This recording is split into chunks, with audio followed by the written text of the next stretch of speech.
오늘 설교 성경 본문 말씀 제가 봉독하겠습니다. 구약 성경 말라기서 2장 10절부터 16절까지 기록된 말씀입니다. 거룩하신 하나님의 말씀입니다. 우리는 한 아버지를 가지지 아니하였느냐? 한 하나님께서 지으신 바가 아니냐?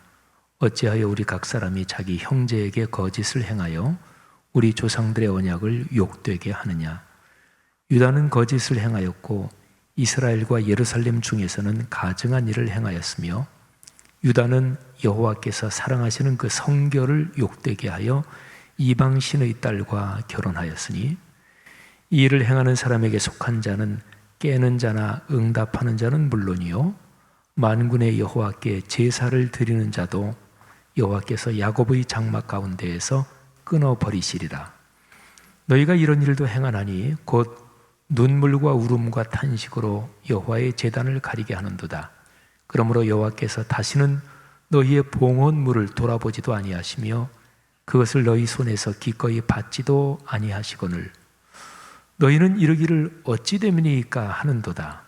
이는 너와 내가 어려서 맞이한 아내 사이에 여호와께서 증인이 되시기 때문이라.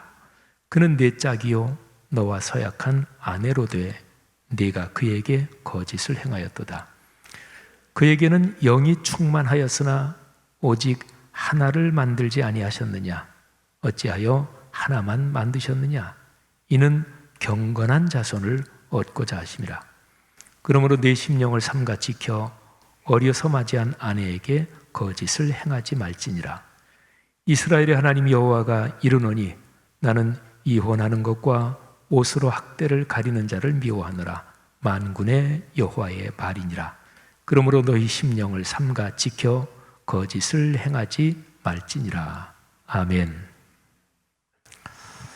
하나님께서 주시는 하늘의 평안 그리고 하나님의 사랑 그 축복이 여러분의 삶에 넘치도록 풍성하시기를 주님의 이름으로 축복합니다. 코로나19 코비드19가 우리 삶에 들러붙어 있습니다. 지난 주간에 확진자가 늘어서 방역 당국은 물론이고 국민들도 긴장하고 있습니다. 몇 교회에서 감염자가 적잖이 발생한 것이 유감스럽고 마음이 아픕니다. 우리 기독교적으로 보면 그 교회들 중에서 한 두세 교회는 이단으로 판정이 된 교회이기도 하고 또 교회라고 볼 수 없는 정치 집단인 그런 교회도 있습니다만 일반 사회에서야 그저 다 교회로 인식을 하니까 참 마음이 아픕니다. 교회는 사회 속의 섬이 아닙니다. 예수님께서는 요한복음 17장에서 가르치시기를 교회는 사회 한가운데에서 살면서 사회를 진리의 말씀으로 변화시키는 존재라고 하셨습니다. 사회를 건강하게 하는 일이면 어떤 일이든지 교회는 먼저 섬기고 희생하면서 본이 되어야 합니다. 코로나19 방역에서 교회와 그리스도인은 사회의 어떤 단체보다 더 꼼꼼하고 철저하게 방역에 힘쓰면서 이제는 방역이 문화로 정착되도록 헌신해야 합니다. 사실은 코로나19의 특성 그 중에서도 무증상 감염, 그러니까 본인도 자기가 걸렸다는 걸 느끼지 못하고 그러니까 증상도 없는 거예요. 그 무증상 상태에서 코로나 바이러스를 가지고 있는 사람이 다른 사람에게 옮길 수가 있으니까 이거는 아무도 모르는 거지요. 이런 특성 때문에 누구도 코로나19에서 자유로울 수가 없고 또 안전하다고 보장할 수 없습니다. 다만 최선을 다해야 합니다. 지혜롭게 합리적으로 말이죠. 우리 교회는 코로나19 발병 이후 지금까지 가장 고강도로 방역에 힘써왔습니다. 목회자와 장로님들을 중심으로 우리 교회 중요 지도자들, 성도님들 전체가 이 코로나19 방역에 더 신경 쓰고 또 교회적으로 할 수 있는 일에 헌신할 수 있기를 주님의 이름으로 권면합니다. 사람이 살아가는 일에서 모든 종류의 계약, 이 계약은 좁은 의미로 계약서를 서류로 작성하고 또 공증을 받는 이런 일뿐 아니라 좀 넓게 본다면 사람 사는 일에서 온갖 여러 종류의 계약이 많고 그런 것들이 삶의 현실적 구조를 결정합니다. 가장 직접적인 것으로 재산과 관련해서 사람은 누구나 가장 민감하게 계약사항에 신경을 씁니다. 전월세 계약이든 집 매매 계약이든 계약서 대강 보는 사람은 절대로 없겠지요. 또 내 재산이 은행에다가 예금을 맡긴다든지 보험을 든다든지 그거 다 계약이잖아요. 거기에 신경을 당연히 써야 되지요.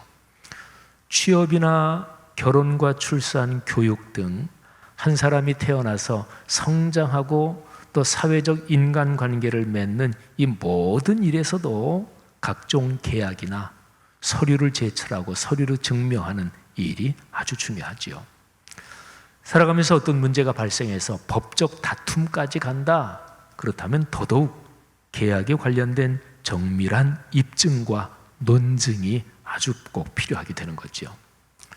이렇게 보면 사람의 삶은 태어나서부터 이 세상을 떠날 때까지 수많은 계약 또는 약속의 구조에서 살아간다고 볼 수 있겠죠.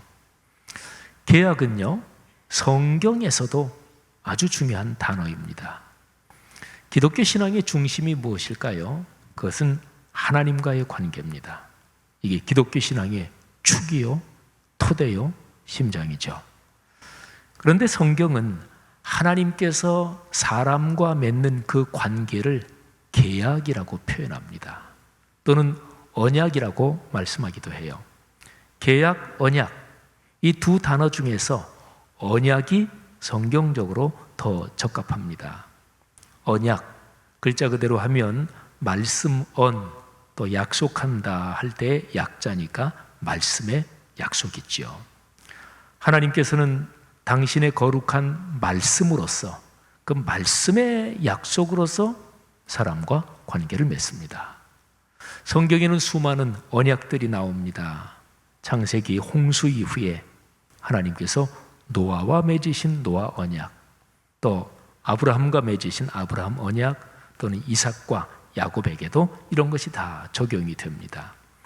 그런데 수많은 성경의 언약 중에서 가장 대표적인 것이 시내산 언약입니다. 이스라엘 백성을 애굽에서 구출하신 후에 하나님께서는 시내산에서 이스라엘과 언약을 맺으십니다. 대표자는 모세입니다.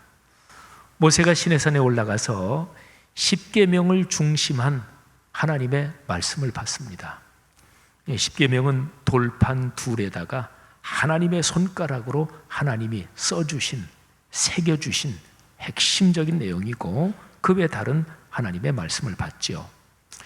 이 시내산 언약으로서 하나님은 이스라엘과 이제 약속, 계약을 체결한 거죠. 그래서 하나님은 이스라엘의 하나님이 되고 이스라엘은 하나님의 백성이 된 겁니다. 하나님께서 모세에게 하신 말씀이 출애굽기 19장 5절, 6절에 이렇게 기록이 되어 있습니다.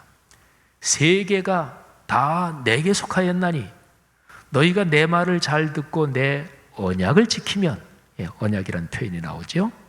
내 언약을 지키면 너희는 모든 민족 중에서 내 소유가 되겠고 너희가 내게 대하여 제사장 나라가 되며 거룩한 백성이 되리라. 너는 이 말을 이스라엘 자손에게 전할지니라. 아멘. 여러분, 사람은 하나님의 언약, 곧 말씀을 삶으로 살아낼 때, 하나님의 언약을 지킬 때, 그때 사람은 행복합니다. 하나님께서 사람을 당신의 형상을 따라 창조하셨습니다. 그렇기 때문에 사람은 원래 만들어진 구조, 본성 자체가 사람은 하나님과의 관계를 기본으로 해서 하나님의 뜻이 담긴 거룩한 말씀의 질서 가운데서 살아야 행복해지는 사람의 구조, 본성 자체가 그렇다는 거죠. 신앙을 떠나서 일반적으로 사람의 존재를 생각해도 이거는 역시 마찬가지입니다. 한번 보세요. 다른 사람과 약속을 했어요. 뭐 구두로 하든 아니면 서류로 하든 뭐 계약서를 쓰든. 근데 다른 사람과 약속을 의도적으로 깨면서 야, 약속을 깨니까 되게 행복하네, 그런 사람이 있을까요? 그러니까 마음과 영혼의 구조가 망가지고 아주 비틀린 사람 외에는 통상적으로는 다른 사람과의 약속을 깨면서 행복한 사람은 없습니다. 사람의 본성은 약속을 신실하게 지키는 데서 사람다움의 행복을 느끼는 거지요. 그래서 사람은 본성적으로 언약의 존재다, 이렇게 말할 수가 있습니다. 자, 보십시다. 하나님께서 사람과 맺은 모든 언약, 그 중심이 무엇일까요? 하나님께서 왜 사람과 언약을 맺으실까요? 그 중심은 하나님을 예배하며 살게 하는 것, 그리고 그로써 사람이 행복을 풍성하게 누리는 것, 이게 바로 언약의 중심입니다. 하나님께서 사람에게 주신 생명, 우리는 살아있는 존재잖아요. 신체의 생명, 또 예수님을 주님으로 영접하면 우리는 영적인 생명까지였죠. 어쨌든 사람에게 주신 이 생명을 충만하고 풍성하고 아름답게 누리게 하는 것, 이것이 중요한 거죠. 생명을 가장 풍요롭게 누리는 상태를 평화, 평강, 평안이라고 표현할 수 있습니다. 히브리어 단어로 말하면 바로 샬롬, 하나님의 샬롬이지요. 예수 그리스도께서 이 세상에 오신 목적이 이것이기도 합니다. 요한복음 10장 10절 후반부에 예수님께서 당신이 세상에 오신 목적을 이렇게 말씀하셨습니다. 내가 온 것은 양들이 생명을 얻고 더 풍성히 얻게 하려는 것이라. 여기에서 양은 사람을 비유적으로 표현한 말이지요. 예수 그리스도께서 세상에 왜 오셨나요?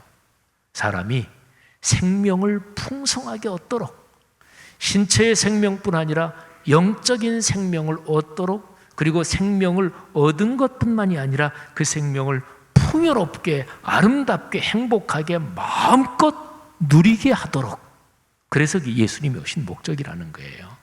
사랑하신 여러분, 이미 하나님을 아버지로 부르고 예수님을 주님으로 모신 우리 성도 여러분들의 삶에서 예수님이 오신 목적이 넉넉하게 성취되기를 축복합니다. 여러분의 생명이 풍요롭기를 바랍니다. 여러분의 가정 가문이 그런 복을 누리기를 주님의 이름으로 축복합니다. 말라기서는요, 구약의 책 중에서 언약, 이거를 특별히 강조하고 있습니다. 말라기서가 길지 않죠. 4장으로 되어 있고 거기 있는 히브리어 단어를 하나하나 세면 1193개가 됩니다. 그런데 그 중에서 언약이라고 하는 히브리어 베리트가 7번이나 나옵니다. 그러니까 구약의 다른 책들에 비해서는 이게 굉장히 강조가 돼서 나오는 상황인데요. 자, 근데 말라기에서 나오는 언약의 핵심적인 표현은 레위와 세운 언약, 이 표현이 핵심입니다. 여기에 왜 레위의 이름이 언급이 됐을까요? 하나님께서 이스라엘과 맺으신 그 언약의 중심은 예배에 있다, 이거를 얘기하고 있는 거예요. 12지파 중에서 레위 지파는 특별히 하나님께 올리는 제사, 곧 예배를 전적으로 담당했잖아요.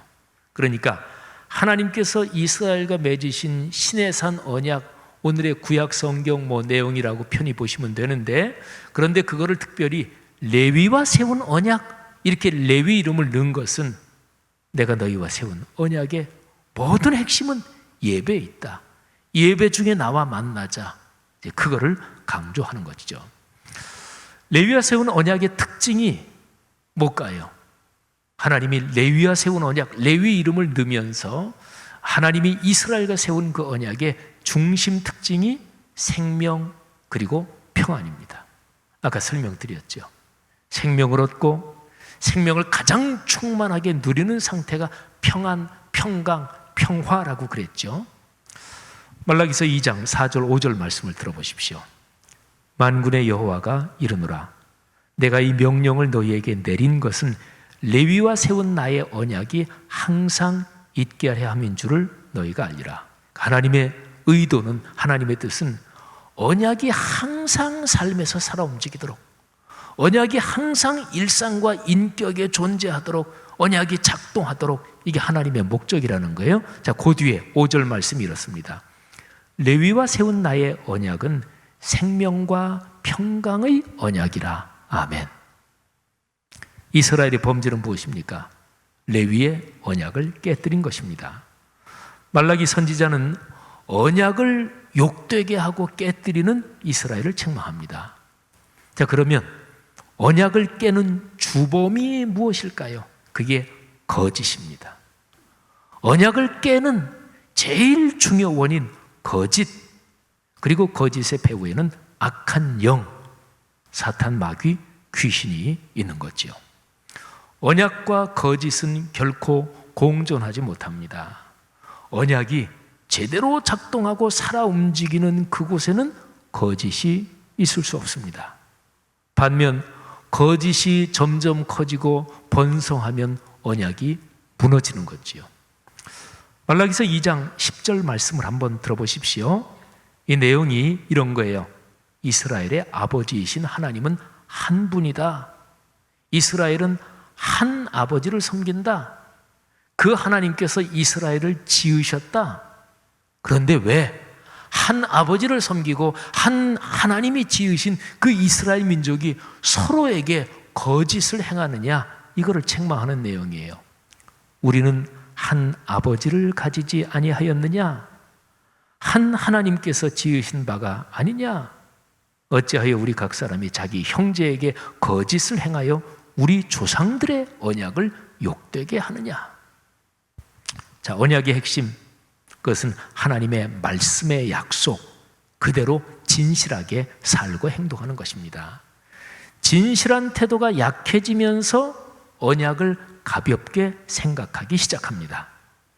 말라기 선지자는 그 당시의 구체적인 상황 속에서 특별히 언약과 진실함, 언약과 거짓, 이런 얘기를 이방인과의 결혼 또는 이혼 문제를 언급합니다. 자, 결혼과 이혼에 관한 이 말라기서의 메시지에서 핵심은 신앙의 정체성이에요. 그 당시는요, 문화권마다 서로 다른 신들이 있었어요. 다른 문화권의 사람과 결혼한다, 이거는 이방신을 받아들이는 것을 의미했고, 그래서 하나님 신앙이 혼합된다는 것을 뜻했습니다. 바벨론 포로기 이후에 기록된 구약의 책들은 공통적으로 이방인과의 혼인을 엄격하게 금지하고 책망합니다. 바벨론 포로기 이후에 그렇지 않아도 살기 힘들고 우리 민족이 제대로 생존할까? 근데 그게 모두가 하나님과의 관계, 신앙의 정체성을 제대로 세워야 우리 민족이 생존할 수 있는데, 바로 그런 것 때문에 신앙의 혼합을 막아야 된다. 그래서 이방인과의 결혼, 이거를 아주 강하게 책망하고 금지했던 거지요. 말라기서 2장 11절, 12절을 이런 배경을 생각하고 들으시면 이해가 훨씬 쉬워요. 들어보십시오. 유다는 거짓을 행하였고 이스라엘과 예루살렘 중에서는 가증한 일을 행하였으며, 유다는 여호와께서 사랑하시는 그 성결을 욕되게 하여 이방신의 딸과 결혼하였으니, 이 일을 행하는 사람에게 속한 자는 깨는 자나 응답하는 자는 물론이요 만군의 여호와께 제사를 드리는 자도 여호와께서 야곱의 장막 가운데에서 끊어버리시리라. 아멘. 무서운 경고예요. 신앙의 정체성을 허무는 일, 이방신의 딸과 결혼함으로써 하나님이 사랑하시는 성결, 곧 말씀을 삶으로 순묘하는 것을 욕되게 하는 일, 그런 일을 저지르는 사람의 가정과 가문을 하나님께서 구원의 백성에서 끊어버리신다는 거예요. 완전히 멸망시키신다는 거예요. 여러분, 다시 말씀드리지만 하나님과 맺은 언약의 심장, 그거는 진실함입니다. 거짓은 언약의 기초를 허뭅니다. 우리 개역 개정판 성경에 지금 말라기서 오늘 설교 본문에서요, 언약이라고 번역되지는 않았지만 2장 14절 후반부에 보면 부부의 관계, 결혼, 서약, 이 서약이라고 번역된 단어가 있는데 이거는 히브리어 원문으로는 언약이라는 단어에 똑같이 베리트라는 단어입니다. 결혼 생활에서 거짓이 들어가면 결국은 파경을 맞이하잖아요. 그렇죠? 구절이 이렇습니다. 너와 네가 어려서 맞이한 아내 사이에 여호와께서 증인이 되시기 때문이라. 그는 내 짝이요 너와 서약한 너와 언약한 아내로 돼 네가 그에게 거짓을 행하였도다. 여러분, 결혼 관계만이겠어요? 동업 관계에서 거짓이 들어가면 깨지죠. 부모 자녀 관계에서 거짓이 들어가면 부모 자녀 관계가 엉클어집니다. 사회적으로도 사회적인 약속이 법이잖아요. 그죠? 그런데 그 약속을 깨고 거짓을 하고 그러면 사회가 혼란스러워지죠. 인간 사회 모든 일은 마찬가지입니다. 거짓이 들어가면 결국에 약속, 계약, 언약은 깨지고 그리고 서로가 다 불행하게 되는 거죠. 여러분, 오늘 우리가 묵상하는 말씀에서 2장 15절, 16절이 아주 중요합니다. 자, 15절 전반부는 해석하기가 히브리어 문장 자체가 아주 애매합니다. 그런데 15절 후반부는 아주 내용이 명백해요. 자, 15절 후반부에는 하나님께서는 경건한 자손을 이어지게 하신다. 이 경건한 자손, 이게 중요합니다. 경건한 자손이라는 히브리어를 직역하면 하나님의 씨, 이렇게 번역할 수 있습니다.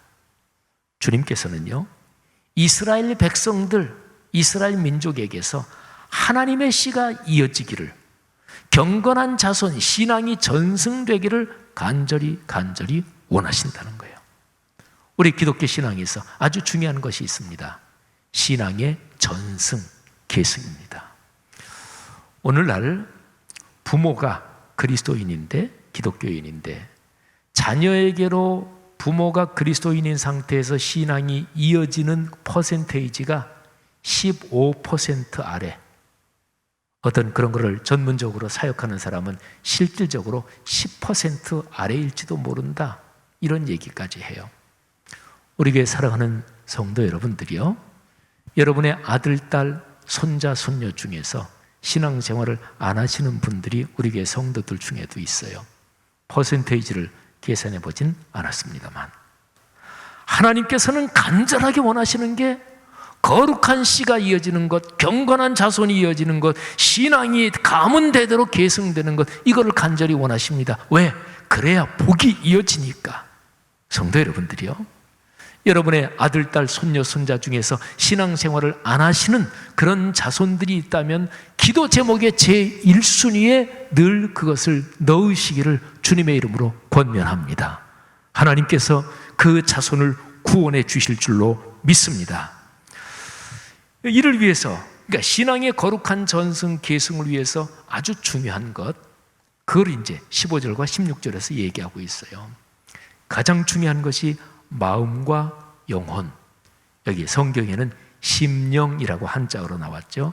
마음과 영혼을 지키는 것, 그래서 거짓을 멀리하고 거짓을 행하지 않는 것, 이게 이제 중요하다. 이게 15절에도 나오고 16절에도 나와요.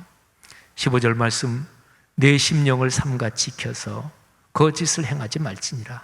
16절에 그러므로 너희 심령을 삼가 지켜 거짓을 행하지 말지니라. 아멘. 오늘 설교의 요점은 심령, 곧 마음과 영혼을 지켜야 한다는 것입니다. 마음과 영혼을 지키지 못하면 거짓이 들어옵니다. 그리고 거짓이 들어오면 거룩한 말씀의 약속이 약해집니다. 그리고 우리의 마음에서 하나님의 말씀 또는 하나님의 언약, 이거를 대수롭지 않은 걸로 가볍게 생각하기 시작합니다. 바로 거기에서 모든 문제가 시작됩니다. 그러니까 마음과 영혼을 지켜야 된다, 심령을 지켜야 된다. 근데 이거는 현실적으로 보면 사람 마음이요, 마음을 마당이라고 생각해 보세요. 이런 마당이 있는데 거기서 아이들이 막 뛰고 놀아요. 그런데 아이들이 뛰고 노는 거, 그 움직임, 그거를 생각이라고 합니다. 마음은 마당이에요. 그 마당에서 작동하는 그거를 생각이라고 할 수가 있어요. 성경은 마음과 영혼을 또 같은 뜻으로 쓰기도 해요. 자, 어쨌든 마음, 영혼, 생각. 악한 영이 우리를 공격할 때 언제나 마음, 영혼, 생각 일로 틈타고 드는 거예요. 악한 영이 우리를 공격할 때 마음 속에 그 생각의 영역으로 들어옵니다. 요한복음 13장 2절 말씀을 한번 들어보세요. 마귀가 벌써 시몬의 아들 가룟 유다의 마음에 예수를 팔려는 생각을 넣었더라. 그러니까 가룟 유다를 마귀가 자기의 도구로 사용하기 위해서 제일 처음 작업이 유다의 마음속에 다른 생각을 넣는 거예요. 사람이 다 그렇잖아요. 그죠? 어떤 안 좋은 일, 거기에 속아 넘어가고 사기를 당하는 것도 제일 처음에 어떤 생각이 들어오는 거예요. 어이구, 그렇게 이자를 많이 준다고? 1년만 거기에 묻어두면 그렇게 많이 이게 불어난다고? 생각이 들어오는 거예요. 잘못된 생각이. 구약성경 잠언에서 마음, 영혼, 생각 이런 단어는 긴밀하게 연관이 되어 있습니다. 잠언에서 제가 세 구절을 낭독해 드릴 테니까 한번 들어보세요. 이 세 구절에서 지혜, 명철, 지식, 법, 명령 이런 단어들은 모두가 다 하나님의 말씀, 언약을 가리키는 표현이에요. 자, 2장 2절 내 귀를 지혜에 기울이며 내 마음을 명철에 두고. 2장 10절 곧 지혜가 내 마음에 들어가며 지식이 내 영혼을 즐겁게 할 것이요. 3장 1절 내 아들아 나의 법을 잊어버리지 말고 내 마음으로 나의 명령을 지키라. 아멘. 여러분, 모든 사람이 다 그렇지만 그리스도인은 특별히 자기 마음을 잘 성찰하면 마음과 또는 그 생각 속에 또는 영혼 속에 좋지 않은 것이 들어오는 것을 감지할 수 있어요. 그렇습니다. 그러면 그게 처음에 들어올 때 그 싹을 잘라버려야 되고 처음에 그거를 조치를 해야 돼요. 차단을 해야 돼요. 가정생활에서 또는 신앙생활, 교회생활에서 또는 직장생활에서 다 마찬가지예요. 어떤 불평, 불만이 이렇게 저렇게 듭니까? 근데 그거 놔두면 자기가 자기를 합리화하고 정당화해요. 아유, 왜 이거 이래? 아유, 나는 잘하려고 하는데. 그런데 자기를 정직하게 성찰하지 않으면 불평, 불만, 짜증 이런 게 자꾸만 스멀스멀 커집니다. 그래서 자기도 모르는 사이에 드디어 자기의 마음과 생각을 오염시키는 거예요. 우리 오늘날 사회에 감사치료, 감사일기 이런 것도 많이 있죠. 어찌됐든지 간에 무턱대고 감사하더라도 감사하면 삶이 건강해진다. 그 효과가 있대요. 제가 잘 아는 친구 목사님 중에서 감사일기, 감사운동하는 그런 목사님이 계세요. 감사일기를 쓰면 놀라운 기적 같은 일을 체험하기도 한대요. 무턱대고 해도. 사랑하시는 여러분, 이 세상에 예수 안 믿는 사람 중에서도 지혜롭고 품위 있는 사람은 늘 자기 마음을 성찰하는 사람입니다. 그리스도인은 말할 나위도 없습니다. 하나님의 말씀으로 자기 자신을 성찰하면서 특별히 예배의 심장인 주일 예배, 예배의 기둥인 수요 예배, 그리고 개인의 말씀 묵상 시간을 통해서 하나님을 만나면서 하나님의 마음으로, 하나님의 시각으로 자신을 살펴보는 거죠. 그럴 때에 우리의 심령에 그리고 우리의 생각 속에 사탄이 거짓을 집어넣어주고 자기 합리화를 집어넣어줄 때 그거를 차단하는 것입니다. 그럴 수 있는 영적인 분별력, 또 깨어있는 신앙의 성찰이 여러분에게 있기를 주님의 이름으로 축복합니다. 사람의 삶에는 문제가 가득합니다. 그 때문에 염려와 근심이 누구에게나 많습니다. 하나님께서 사람에게 주시는 가장 큰 복은 우리의 마음과 생각, 곧 심령을 지켜주시는 것입니다. 그 위대한 약속이 빌립보서 4장 6, 7절에 있습니다. 자, 빌립보서 4장 6, 7절 이 말씀이 오늘 예배의 자리에 나와서 겸허하게 하나님의 말씀을 듣는 여러분 모두에게 복이 되기를 바랍니다. 이 유명한 구절을 암송하시는 분이 많죠. 우리 교회의 2020년 꿈이룸 성경 암송, 꿈송에 들어있는 구절이기도 하지요. 우리 모두 함께 빌립보서 4장 6, 7절 낭송하며 한번 마음과 영혼에 끌어안읍시다. 그리고 낭송할 때 성령의 역사로 이 말씀이 여러분의 마음에 깊이 새겨지고 삶으로 이어지게 될 것을 믿습니다. 자, 다 같이 빌립보서 4장 6, 7절 아무것도 염려하지 말고 이렇게 시작되죠. 아무것도 염려하지 말고 다만 모든 일에 기도와 간구로 너희 구할 것을 하나님께 아뢰라. 그리하면 모든 지각에 뛰어난 하나님의 평안이 그리스도 예수 안에서 너희 마음과 생각을 지키시리라. 아멘.